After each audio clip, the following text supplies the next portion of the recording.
This is a story called Rapunzel from the Red Fairy Book. Once upon a time, there lived a man and a wife who were very unhappy because they had no children. These good people had a little window at the back of their house, which looked into a most lovely garden, full of all manner of beautiful flowers and vegetables. But the garden was surrounded by a high wall, and no one dared to enter it, for it belonged to a witch of great power, who was feared by the whole world. One day the woman stood at the window overlooking the garden, and saw there was a bed full of finest rampion. The leaves looked so fresh and green that she longed to eat them. The desire grew day by day, and just because she knew she couldn't possibly get any, she pined away and became quite pale and wretched. Then her husband grew alarmed and said, "What ails you, dear wife?" "Oh," she answered, "if I don't get some rampion to eat out of the garden behind the house, I know I shall die." The man, who loved her dearly, thought to himself, "Come, rather than let your wife die, you shall fetch her some rampion, no matter the cost." So at dusk he climbed over the wall into the witch's garden, and hastily gathered a handful of rampion leaves. He returned with them to his wife. She made them into a salad, which tasted so good that her longing for the forbidden food was greater than ever. If she were to know any peace of mind, there was nothing for it but that her husband should climb over the garden wall again and fetch her some more. So at dusk over he got, but when he reached the other side he drew back in terror, for there, standing before him, was the old witch. "How dare you," she said with a wrathful glance, "climb into my garden and steal my rampion like a common thief?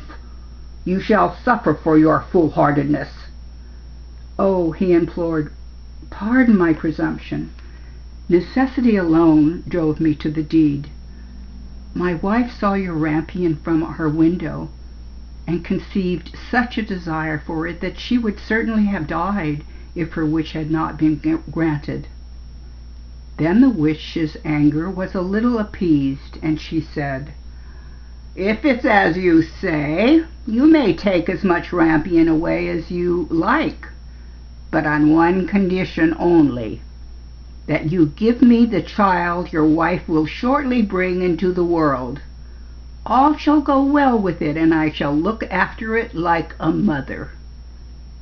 The man, in his terror, agreed to everything she asked, and as soon as the child was born, the witch appeared, and having given it the name of Rapunzel, which is the same as rampion, she carried it off with her.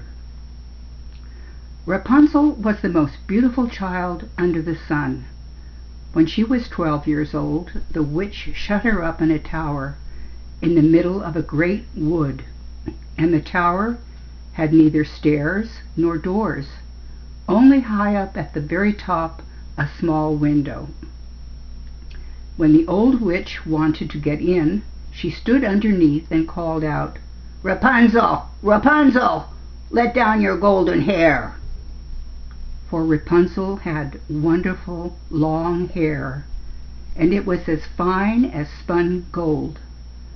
Whenever she heard the witch's voice, she unloosened her plaits and let the hair fall down out of the window about 20 yards below, and the old witch climbed up by it. After they had lived like this for a few years, it happened one day that a prince was riding through the wood and passed by the tower. As he drew near it, he heard someone singing so sweetly that he stood still, spellbound, and listened.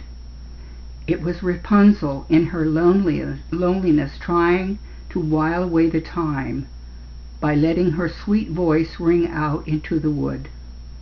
The prince longed to see the owner of that voice, but he sought in vain for a door in the tower.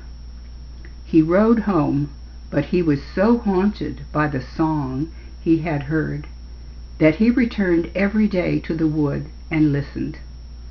One day, when he was standing thus behind a tree, he saw the old witch approach and heard her call out, "Rapunzel! Rapunzel! Let down your golden hair!"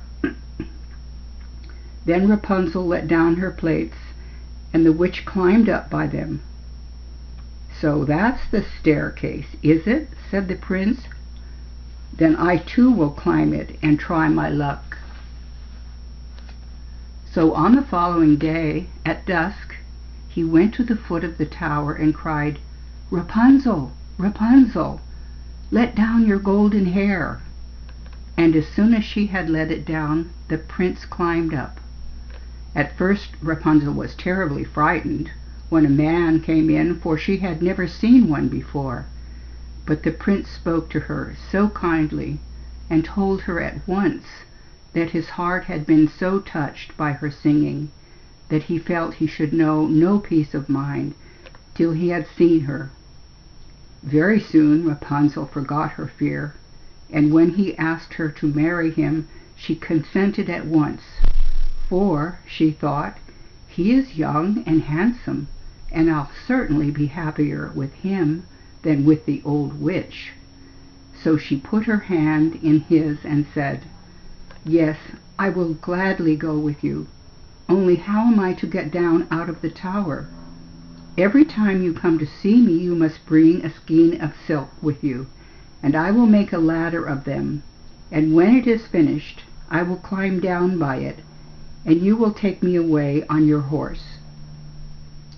They arranged that, till the ladder was ready, he was to come to her every evening, because the old woman was with her during the day.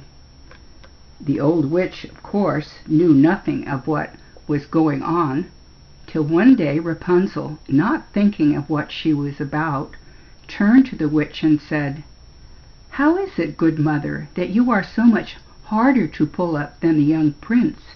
He is always with me in a moment." "Ah, you wicked child!" cried the witch. "What is that I hear?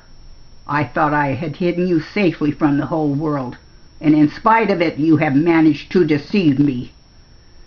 In her wrath, she seized Rapunzel's beautiful hair, wound it round and round in her left hand, and then grasping a pair of scissors in her right, snip, snap, off it came, and the beautiful plaits lay on the ground.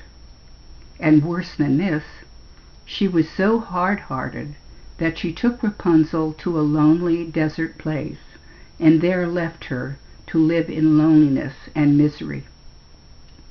But on the evening of the day in which she had driven poor Rapunzel away, the witch fastened the plaits on a hook in the window, and when the prince came and called out, "Rapunzel, Rapunzel, let down your golden hair," she let them down, and the prince climbed up as usual, but instead of his beloved Rapunzel, he found the old witch, who fixed her evil, glittering eyes on him and cried mockingly, "Ah, ha! You thought you'd find your lady love, but the pretty bird has flown, and its song is dumb.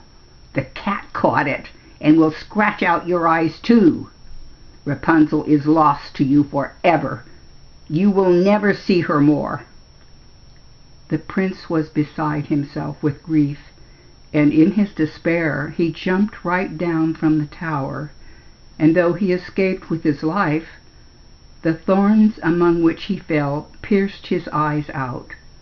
Then he wandered, blind and miserable, through the wood, eating nothing but roots and berries, and weeping and lamenting the loss of his lovely bride. So he wandered about for some years, as wretched and unhappy as well could be, and at last he came to the desert place where Rapunzel was living. Of a sudden he heard a voice which seemed strangely familiar to him. He walked eagerly in the direction of the sound, and when he was quite close, Rapunzel recognized him and fell on his neck and wept. But two of her tears touched his eyes, and in a moment they became quite clear again, and he saw as well as he had ever done. Then he led her to his kingdom, where they were received and welcomed with great joy, and lived happily ever after.